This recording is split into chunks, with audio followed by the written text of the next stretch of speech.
аз субҳи содиқ иштирокдорон ки бо дарки баланди ватандӯстӣ ба ин роҳпаймоӣ идона омада буданд, шиору парчамҳо дар даст дар ин роҳпаймоӣ осоишта, ки шумораашон ҳазорҳо нафарро ташкил медод, ба тантанаи ин иди аҷдодӣ зебоии дигар зам намуданд.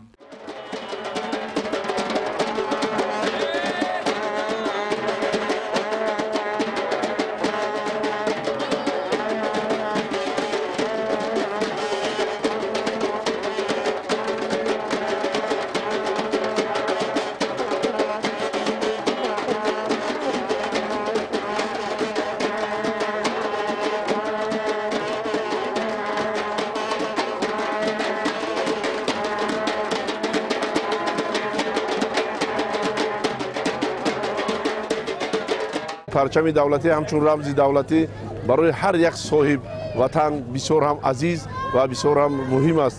имрӯз бо парчами давлатӣ мо ифтихорманд аз он ҳастем, ки дар тамоми гӯшаву канорҳои дунёи имрӯзаи мо имрӯз партафшон мебошад ва тоҷикистони азизро ҳама вақт дар ин ҷода тоҷикистони азизи моро нишонаи асосиямон аз ҷумла парчами давлатӣ дар байни дигар давлатҳо худро муаррифӣ карда метавонад.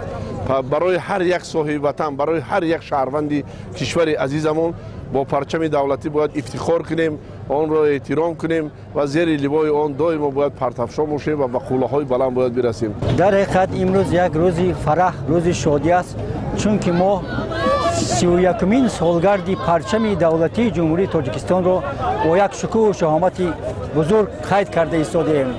дар ҳақиқат парчам ин ифтихори миллати мо аст. парчам ин садоқат ба ватан, садоқат, меҳру муҳаббат ба пешвои муаззами миллат ҷаноби олӣ муҳтарам Эмомалӣ Раҳмон аст. парчами тоҷикон ин аз қарнҳои қадим таърихи зиёда аз 3000 сола дорад, ки ҳанӯз дар давраи дирафши ковиён, дар давраи коваи оҳангар парафшонӣ намудааст.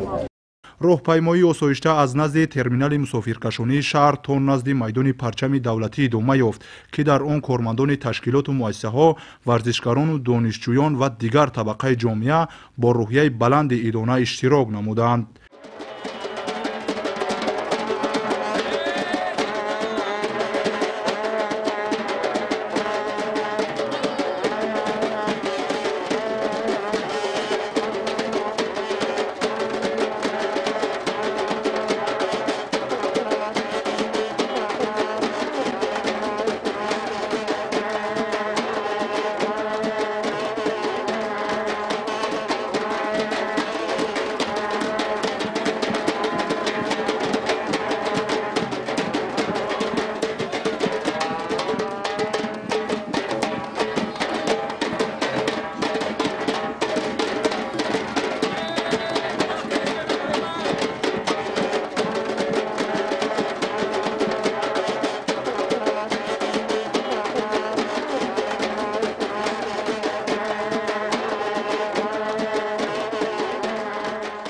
واقعا می‌سزد که این ملت تمدن‌آفر، این ملت آزاداندیش، آزاده و این ملتی که اولین بار به عالمیان تمدن داده است، تمدن دولت سازی، تمدن حتی با وجود آوردن همین پرچم را به عالمیان تقدیم کرده است. می‌سزد که امروز این عید را با شکوه و شهامت خاصه تجلیل نماید.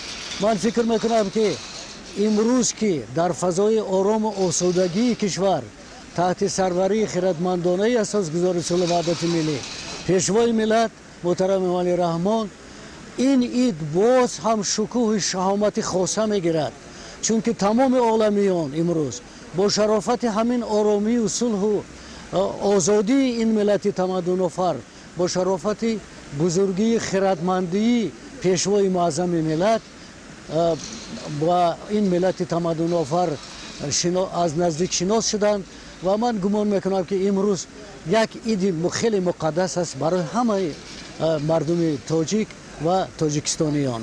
ضمناً пайдоиши парчами давлатӣ реша дар таърихи беш аз 6000 солаи давлатдории тоҷиконро дорад ва аз маъхазҳои таърихӣ аён аст, ки мардуми тоҷик аз ҳамон замони дур соҳиби парчам буданду ва онро то ин давр муқаддасу пойдор нигоҳ доштанд. парчам рамзи истиқлолу озодӣ, сулҳу субот ва муаррифкунандаи давлату миллат ба ҳисоб рафта, онро ҳамагон чун дигар муқаддасоти миллӣ ҳифзу гиромӣ медоранд. имрӯз дар маркази маъмурии вилояти хатон шаҳри бохтар 24 ноябр рӯзи парчами давлатӣ бо як шукӯҳу ҷалоли хоса таҷлил гардида истодааст. шукӯҳро шумо мебинед тамоми кормандони ташкилоту муассисаҳои шаҳри бохтар ва вилояти хатон бо як рӯҳияи идона ҷамъ омадаанд. мардуми тоҷик аз даврони коваи оҳангар то имрӯз бо чунин диравш ки коваи оҳангар пешбанди худро гирифт, мубориза ба ҷаҳолату зулмро пеша кард ва як давлати мустаҳкамро ба даст овард. имрӯз мардуми сарбаланди тоҷик бо як рӯҳияи баланди идона ин идро ҷашн мегиранду абадан онро пойдор медонанд.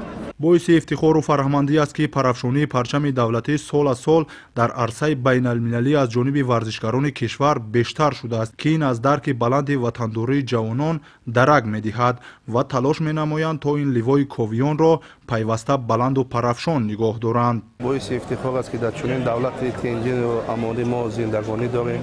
бинодарои худро аввало ба асосгузори сулҳу ваҳдат муҳтарам ҷаноби олӣ мерасонем ки барои мо варзишгарон чӣ қадр шароитҳои хуб барои мо муайё кардааст ки мо варзишгаро мерем дар ҷумҳурии тоҷикистон ва берун аз ҷумҳурии тоҷикистон парчами ҷумҳурии тоҷикистонро баланд мебардорем.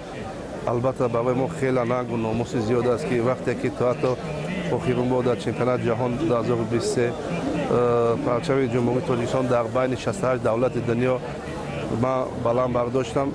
бовар мекунам ки ашки шодӣ рехт ки дар чӣ қадр давлатҳои дунё парчами мо дар ҷои аввал ва суруди миллии мо садо дод. барои ман албатта хеле боиси ифтихор аст. лозим ба ёдоварест ки парчами давлатии ҷумҳурии тоҷикистон 24 ноябри соли 1992 қабул шуд ва он аз се ранг сурх, сафед ва сабз иборат буда, ҳар кадом ба худ мафҳуми хосро доро мебошад.